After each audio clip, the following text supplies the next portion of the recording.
네, 또 미국 시장에서 속보가 들어왔네요. 페라리 공모를 한다라는 소식이 있었죠. IPO. 이 공모가 예상을 했던 것이 한 48달러에서 52달러 정도가 아니겠느냐였는데 예상 내에서 52달러에 결정됐다라는 소식입니다. 참고를 해보시기 바라고요.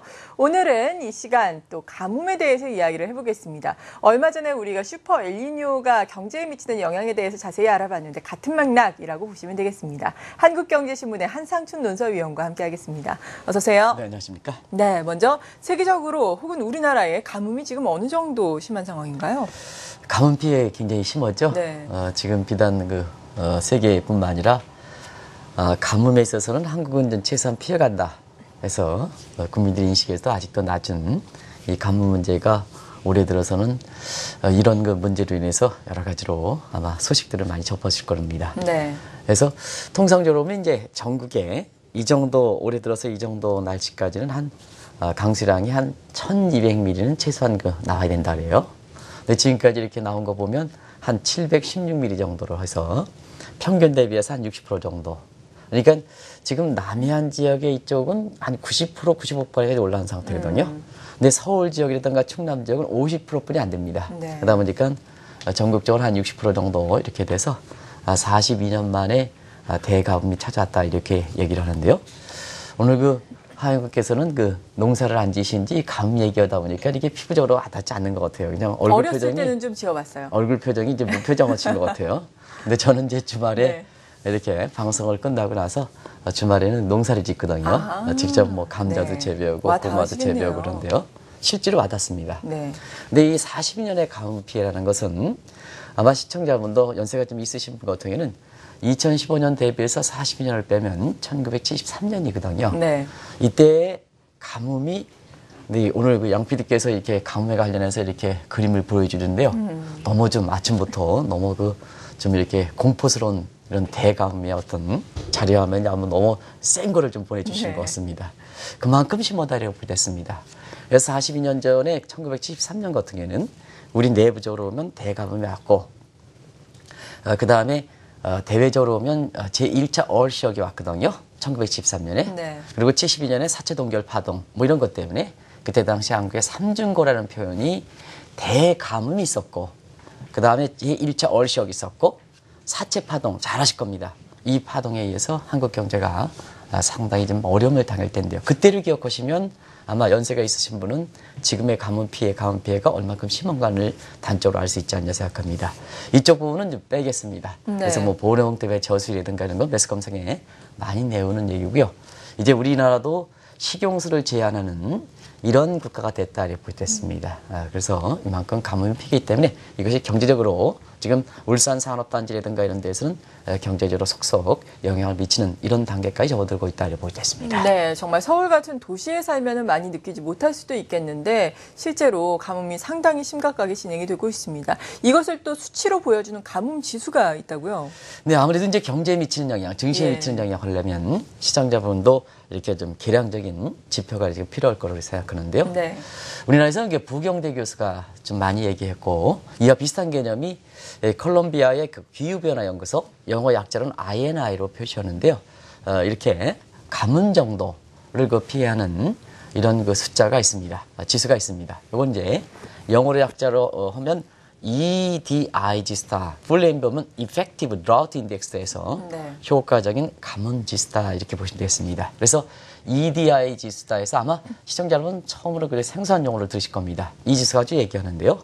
이걸 어떻게 산출하냐면요. 이게 비가 내리면 땅에 젖지 않고 유출량 있잖아요. 유출량 빼고 나머지 땅에 잔존하는 거로 파악한다 이렇게 보겠습니다. 그러면 EDI 같은 경우는요. 우리가 평년거처럼 이렇게 비가 내린다 하더라도 EDI 지수는 나빠질 수밖에 없습니다. 왜냐하면 전부 이제 도로 포장하고 전부 포장했지 않습니까? 전 세계가. 지금 땅을 전부 시멘트든 아스팔트든 포장하고 있지 않습니까? 네. 그러다 보니까 비가 내리더라도 예년과 똑같이 비가 내리더라도 유출량이 심하기 때문에 전 세계 지구에 가뭄은 시간이 가면 갈수록 비가 똑같이 온다 하더라도 가뭄이 심할 수밖에 없다 이렇게 보겠습니다. 항상 이렇게 편리하기 위해서 이렇게 뭘 바르고 아스팔트 바르고 시멘트 바르고 이게 반드시 좋은 것은 아니다. 그러겠죠. 그만큼 가뭄에 이렇게 산출 지수로 볼 때는 똑같이 내리더라도 EDI 지수로 보면 가뭄 정도는 심해진다 이렇게 볼 때 있습니다. 그런 각도에서 EDI 지수를 어떻게 판단할 것이냐 상당히 관심 있는 대목이다 이렇게 생각하는데 오늘 생소한 얘기 좀 많이 해드릴 것입니다. 네. 이 방송을 위해서 이렇게 많은 것을 준비해가지고 이렇게 얘기하시기 때문에 오늘 꼭 좀 이렇게 누리시기 바랍니다. 그 EDI 지수가 0일 때는 정상이다. 마이너스 1일 때는 여기 나온 것처럼 가뭄이다. 그리고 마이너스 1.5일 때는 심한 가뭄이다. 마이너스 2.5에서 극심가뭄이다. 이렇게 표현하는 것 같습니다. 그러면 이제 한반도의 지금의 상황은 시청자 여러분도 지금 서울 지역에 사시는 분은 수도꼭지만 털면 물이 콸콸 나오기 때문에 이렇게 우리가 가뭄 정도가 그렇게 심하겠느냐 하는 이런 생각할지 모르겠습니다는 EDI 지수, 소위 효과 가뭄 지수로 Effective Drought Index로 이렇게 파악해 보면 한반도의 지금의 가뭄은 마이너스 2.7%. 오케이. 그러면 마이너스 2.5가 극심 가뭄이다. 극심 가뭄 상태에 지금 돼 있는 것이 한반도의 지금 문제다. 이것이 경제라든가 증시라든가 이런 쪽에 영향을 미치는 단계까지 갔다. 이렇게 보실 수 있습니다. 네, 그렇다면 왜 이렇게 극심한 가뭄이 찾아오는지 그 이유부터 알아야 할 텐데 우리가 얼마 전에 알아본 슈퍼 엘니뇨와 아무래도 연관이 있겠죠. 근데 이론적으로 보면 그 얘기가 좀 예. 그래서 이제 올해 5월서부터는 슈퍼 엘니뇨가 찾아올 것이다. 이렇게 하앵커랑 방송을 같이 하기 전서부터 이게 이 얘기를 했거든요. 네. 콜롬비아 기후변화연구소의 예측을 토대로 해서 근데 올해는 사실 엘니뇨 현상이 전 세계적으로 많이 찾아오고 있죠. 근데 이제 엘니뇨 현상은요, 보통 5에서 7년 주기를 합니다. 그 네. 주기가 돼야 만년설이 녹질 않는다는 의미입니다. 이게 무슨 얘기냐면, 우리가 보면 적도 주변의 온도가 0.5 이상 올라가면 엘니뇨고, 0.5도 밑으로 떨어지면, 평균으로 라니뇨 현상이 있지 않습니까? 라니뇨 현상이 나와야 북극이라든가 남극에 눈이 녹지 않는다는 얘기입니다. 왜냐하면 여름에 차가지고 네. 여름에 차가지니까. 근데 이 주기가 엘니뇨 주기가 짧아지니까 라니뇨는 찾아오지 않고 엘니뇨만 계속 반복된다는 얘기거든요. 네. 그래서 북극과 남극의 만년설이라든가 이런 것이 좀 더 쌓이고 녹았던 걸 더 보완해야 되는데 이게 보완이 안 되고 계속 녹기만 한다. 그래서 지구가 같은 경우에는 이제 온난화가 시간이 가면 그래서 기하급수적으로 이렇게 빠른 속도로 이렇게 온도가 올라간다는 의미입니다. 이런 것이 이제 가뭄과 직접적으로 영향이 있다 이렇게 보이되는데요. 앞으로 어떻게 될 것이냐 하는 측면에서 보면 사실 슈퍼 엘니뇨 문제는 올해보다도 내년이 더 심하다.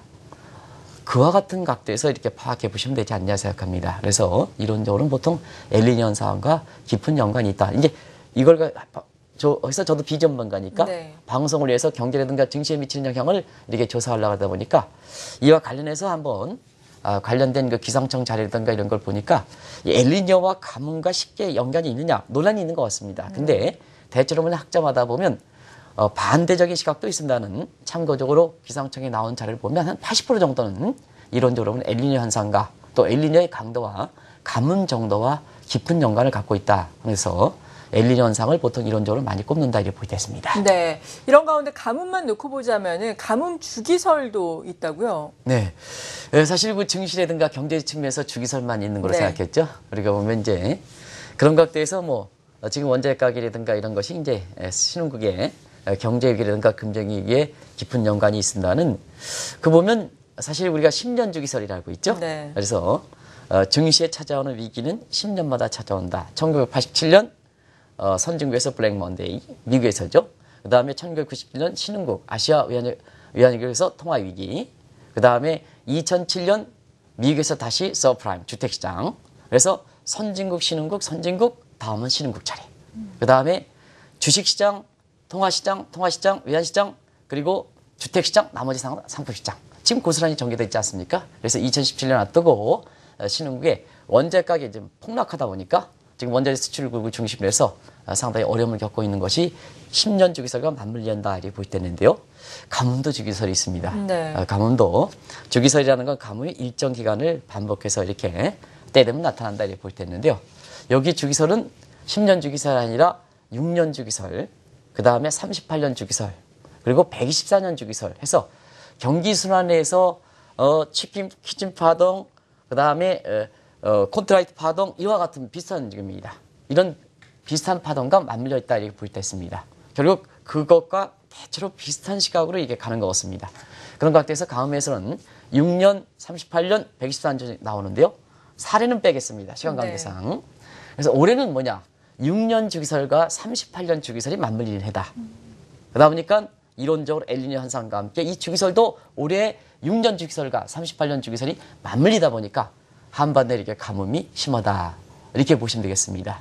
이런 쪽에 가뭄을 주기설로 파악해보는 시각도 있다 이렇게 보시겠습니다. 네, 가뭄 주기설을 보더라도 그리고 전 세계적으로 나타나고 있는 기상이변이라고 할 수 있는 엘니뇨 현상을 보더라도 우리나라가 가뭄이 지금 극심할 수밖에 없는 상황인데 앞서서 엘니뇨에 대해서 말씀을 해주셨을 때 잠깐 언급이 나왔는데 엘니뇨가 내년까지도 지속된다라는 이야기가 있잖아요. 내년까지 그렇다면 가뭄이 좀 이어질 수가 있겠네요. 네, INI라든가 이런 데 보면요. 사실 그 엘니뇨 강도는 시간이 가면 갈수록 더 이렇게 세게 나타날 것이다. 이렇게 해서 내년에는 올해 그 슈퍼 엘니뇨 현상이 엘니뇨 현상이 내년에는 슈퍼 엘니뇨로 명칭이 슈퍼로 이렇게 바뀌는 이런 것이 이제 기후변화연구소 콜롬비아 소속되어 있는 이런 기후변화연구소 기상이변과 관련돼서는 가장 예측이 잘한다 이렇게 알려져 있습니다. 그래서 내년에는 슈퍼 엘니뇨 현상이 올 것이다 해서 이론적으로 보면 가뭄이 더 심하지 않겠느냐 이런 예상이 나오고 있고요. 또 한 가지는 가장 무서운 것이 124년 주기설입니다. 우리가 보면 경기 번동에서 컨트라이트 바닥이 한 100년 주기로 해서 이게 뭐냐 대건과 말년만 되어 있는데요. 가뭄 주기설도 6년 38년보다 124년 주기설이 가장 이렇게 무섭다 이렇게 얘기합니다. 그러면 124년 주기에 한반도에 나타났던 현상이 언제냐 마지막이 1901년입니다. 그러면 1901년에 124년을 더하면 2025년이 되죠. 그래서 2025년이 124년 가뭄 대주기설에 걸리는 해입니다. 통상적으로 보면 이렇게 2020년 이렇게 정점을 앞두고 한 10에서 15년에 가뭄이 시작된다는 얘기거든요.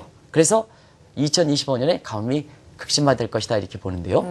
한 가지 말씀드리면 우리가 보면 1901년도 을사보저학 이렇게 이제 체결한 시점에 굉장히 이렇게 가뭄이 심해가지고요. 이 일본의 식민지 이완용 뭐 이렇게 을사보저학도 국민이 너무 고통이 심하기 때문에 그때 당시에 찾아오는 을사보저학의 나중에 결과시 일본의 신문지 이거 국민들이 생각할 겨를이 없다는 얘기입니다. 그래서 그게 쉽게 체결됐다는 얘기거든요. 그리고 그 이전에 1901년에서 사실 124년을 빼면 제가 정확한 계산을 한번 해보니까 1777년입니다. 이때 아마 역사책을 한번 보시기 바랍니다. 조선시대 대가뭄에서 그때 당시에 농민의 봉기라든가 이런 쪽이 굉장히 심했던 나타난다는 얘기거든요. 그런 각도에서 보면 차기의 124년 주기로 오면 2025년이다 보니까 그 앞두고 한 10년서부터 이렇게 올해서부터 이게 가뭄이 심했지 않는가 이렇게 이제 보는 시각도 있습니다. 그래서 아마 지금은 이제 국토장관에 그만두셨습니다. 그제 이휘로 전 국토장관께서도 사실 올해보다는 내년이 더 가뭄이 심하실 것이다 이런 얘기는 슈퍼 엘니뇨에 대한 문제 이론적 문제와 함께 이런 그 주기설도 모르겠습니다. 이휘로 국토부 장관, 전 국토부 장관은 이 가뭄 주기설에 대해서는 잘 아실까? 뭐 주무장관이기 때문에 아시겠죠? 근데 이제 확인된 내용은 없기 때문에 이걸 근거로 써서 말씀하실까 하는 측면인데요. 어쨌거나 가뭄 주기설도 있다 하는 것을 말씀드리겠습니다. 오늘 새로운 내용이실 거로 생각하는데요. 그런 각도에서 사실 앞으로 가뭄이 굉장히 이렇게 심해질 것이다. 이런 것은 우리 정책 당국자라든가 그다음에 기업하시는 입장, 물 아니면 뭐든지 물 아니면 경제에서 제품이 나오지 않는 것 없습니다. 대부분 다 뭐냐? 제품과 전부 관련되어 있습니다. 또 일상생활에서도 물이 가장 중요하거든요. 그런 각도에서는 우리 국민들이 이러한 같은 문제에 대해서 인식을 좀 제고할 필요가 있지 않느냐 생각됩니다. 네, 이렇게 가뭄이 사회에 미치는 영향까지 또 간략하게 말씀해 주셨는데 사실 지금 예를 들어 주신 뭐 1900년대 초반이라든지 1700년대 같은 경우에는 농경 사회이기 때문에 이것이 사회에 더 큰 영향을 미쳤겠지만 지금 우리는 사실 앞서 말씀드린 것처럼 서울에 살면 이게 크게 와닿지 않거든요. 하지만 농경 사회가 아니라고 하더라도 지금 말씀해 주신 것처럼 물이 모든 공업에 또 들어가기 때문에 상당한 경제적 영향을 미치겠죠. 아무래도 이제 농경사회는 그 물을 통해서 GDP의 모든 것을 이렇게 되는 사회이기 때문에 아무래도 지금 말씀하신 대로 물에 의해서 하지만 사실 공업화 사회가 되면서 물의 필요성이 더 많이 되거든요. 뭐든지 서비스업도 대부분 다 물과 관련되어 있지 않습니까? 그렇기 때문에 또 한 가지 물은 대체로 보면 인간의 기본적 욕구와 전부 관련되어 있습니다. 씻고 마시고 그다음에 여러 가지 음식 재료에 물이 다 들어가지 않습니까? 인체만 하더라도 약 70에서 80%가 물이라고 하지 않습니까? 그렇기 때문에 대체로 보면 가뭄에 의해서 경제적으로 이게 계량적 수치를 보통 내지는 않습니다. 네. 보통 있잖아요. 아무리 뭐 계량 변수가 이렇게 발전된다 하더라도 인간의 그 기본 욕구와 기본 생리욕구가 관련되어 있는 것은 사실 경제적으로 수치를 나타내지 않는 것이 예, 어떻게 보면 묵시적인 어떻게 보면 이쪽 분야에 종사하는 사람들이 묵시적인 그렇습니다. 어떻게 사람이 이렇게 먹고 잡고 하는 문제를 계량적 지표로 나타내는 것이 너무 감정이 없고 너무 메마른 사회가 아닌가 하는 이런 각도에서 이런 기본적 욕구와 관련된 경제 네. 피해는 사실 잘 나타나지 않는데요. 통계가 있습니다. 지금 세계적으로 보면 가뭄에 의해서 가장 많이 피해가 되는 것이 아마 때 되면 이맘때쯤에 캘리포니아 지역에는 대형 산불 얘기가 많이 나올 겁니다. 내년 3월까지. 그래서 지난 4년 동안 캘리포니아 지역 같은 경우에는 가뭄이 4년 동안 지속됐다 이렇게 하는데요. 캘리포니아 단일 지역입니다. 한 개 주입니다. 한 개 주 가지고 지금 이렇게 사실 그 경제 피해 정도를 미국의 기상청에서 이렇게 파악한 걸 보면요. 지금 한 27억, 올해만 해도 27억 4천만 달러. 그러면 지금 1달러에 한 1,000원 정도만 계산한다 해도 우리 돈으로 27조 원 정도. 네. 이제 한 30조 정도 되겠죠. 지금 이제 1,100, 한 20원대, 30원대니까. 이게 한 곳입니다. 한 곳만. 그것도 올해 한 해입니다. 이게 이제 결국 가뭄의 피해, 자연재해가 얼만큼 이렇게 극심하게 피해가 온다 하는 것을 단적으로 보여주는 사례가 아닌가 생각합니다. 그래서 계량적 지표를 이렇게 보는 것보다는 대부분 다 기본적 요구가 관련되기 때문에 이게 안 되면 국민들이 불편해서 그 나라 정부에 대해서 굉장히 불만을 제기하고 봉기를 갈도할 수 있는 문제거든요. 네. 그래서 대부분 다 뭐냐, 이 국방 안보만 있지 않고 대부분 다 이와 같은 자연재해, 물과 관련돼서는 물 안보 개념으로 다루는 것이 세계 각국이다. 그만큼 아주 똑같은 가운데서 인간의 기본적 요구와 관련되기 때문에 안보 문제로 다룬다는 의미입니다. 군사 문제, 안보 문제 아니라 그만큼 중요하다 이렇게 볼 수 있습니다. 네. 근데 경제라든지 증시 측면에서 보자면은 이러한 뭐 가뭄이라든지 이런 기상 이변의 이슈를 어떤 변수로 받아들여야 되는 건가요? 지금 이제 사실 오늘 가뭄에 대해서 얘기하더라도 지금 이제 하나님께서 자꾸 이렇게 뭐 필요로 와닿지 않는다, 틀면 나온다 이렇게 얘기하시는데 사실 그렇습니다. 과거에는 이 가뭄이라 하더라도 사실 우리가 보면 대책적인 차원에서 보면 어쩌다 발생하는 네. 전기분 발생 양쪽 꼬리에 해당되는 테일 리스크 부분이기 때문에 사실 아마 그런 정도로 이렇게 하나님께서 지적해 주신 것이 아닌가 생각합니다. 또 실질적으로 오늘 제가 닦고 나오는데도 물 나오는 거는 전혀 지장이 없었으니까. 그렇죠. 예. 그러나 지금은 전 세계적으로 보면 이 가뭄이 테일 리스크가 아니라 이 전기우포의 양쪽이 두터워지는 폐테일 리스크가 되고 자주 발생한다네. 주기가 단축돼 있으니까 자주 발생하고 그 다음에 길이가 긴 롱테일 리스크가 아닙니다. 롱테일 리스크가 패테일 리스크니까 이제는 대책적인 차원에 해당되는 문제다 이렇게 됐습니다. 그래서 증시적 측면에서는 그렇지 않습니까? 지금 내년도에 새롭게 해서 유망한 산업종이 뭘까 하는 측면에서 보면 사실 CO2 가스를 발생하는 원자재 가격 중에서 광물 자원 같은 경우는 내년에도 대부분 다 예측 기관들이 뭐냐면 내년에도 하향 안정세가 될 것이다. 이렇게 이제 보고 있는데 반해서 이런 가뭄 피해라든가 이런 뭐 대홍수 피해라든가 이런 게 직결되어 있는 농산물 가격 같은 경우에는 물론 변동성이 상당히 심해되겠습니다는 벌써부터 뭐냐 추세적으로 이렇게 변동성이 심한 가운데 추세적으로 이렇게 올라가다 보니까 결국 농산물 가격과 관련된 문제 또 농산물에 관련된 여러 가지 금융상품 농산물과 관련된 여러 가지 주가가 벌써부터 내년에 유망한 상품으로 떠오르는 모습도 바로 그와 같은 문제에서 증시에 미치는 영향이다 이렇게 볼 수 있습니다. 네, 그렇군요. 근데 한 가지 희망적인 것은 각국이 가뭄을 방지하기 위해서 내놓는 대책들이 약간 실효를 거두고 있다고요. 네, 사실은 그렇습니다. 이 인식이 잘 돼야 이렇게 된다 이렇게 보실 수 있는데요. 그러겠죠. 지금 이제 오늘 한인국가에서 저랑 같이 방송할 때 자꾸 인식에 갭이 있는 것 같아요. 저는 이제 한국에가 좀 이렇게 제가 가뭄에 대해서 얘기하면 좀 가뭄에 대해서 이렇게 척척 이렇게 좀 박수를 좀 쳐주면 좋겠는데 자꾸 이제 그렇게 느끼지 못하겠다 이렇게 하다 보니까 경우에 따라서는 엇박자가 나오는 것 같은데요. 아마 저는 개인적으로 이렇게 보면은 국민들의 가뭄에 따라서 국민의 공포 분위기 이런 것을 좀 완충시키기 위해서 그런 식으로 이렇게 말씀하시는 게 아닌가 생각합니다. 좋은 각도입니다. 근데 지금 왜 그럴까 하는 측면에서 보면 한반도의 가뭄이라든가 이런 게 빨리 좀 정부에서 인식 제고할 필요가 있는 것이 우리보다 더 가뭄 정도가 심한 국가들이 호주라든가 미국 이런 국가들입니다. 그러겠죠. 이런 국가에서는 일찍부터 사실상 가뭄 피해라든가 이런 거에서 효과적인 물 관리 이런 거에 물 관리 쪽에 나서는 문제거든요. 그래서 지금은 세계에서 보면 가장 물 관리가 잘 되고 우리보다 강수량에 있어서는 절반 이하로 되는데도 불구하고 우리 국민보다도 더 물에 대해서 풍족하게 느끼는 것이 호주입니다. 그래서 전력에 있어서 스마트 그리드, 스마트 그리드라는 표현을 쓰는데요. 여기 같은 경우는 스마트 워터 그리드 해서 사실상 지금 사우디 같은 데에도 지금 온실에 의해서 야자수라든가 이런 것, 그 다음에 지금 아부다비라든가 이런 데서 보면 이 스마트 워터 그리드에 의해서 네. 굉장히 가뭄의 사막 지역에서도 상당히 좀 이런 피해를 방지하는 상태이거든요. 또 인공 강유 문제 있지 않습니까? 이게 날씨 조절 프로젝트랍니다. 그래서 강우도 좀 뿌리고 이렇게 하는데요. 공교롭게도 중국이 날씨 조절과 관련돼서는 가장 선진국입니다. 네. 뭐 시청자 여러분 케이스적으로 보면 베이징 올림픽 때 그 베이징 올림픽 치르기 어려울 만큼 미세먼지라든가 뭔가 이렇게 됐는데요.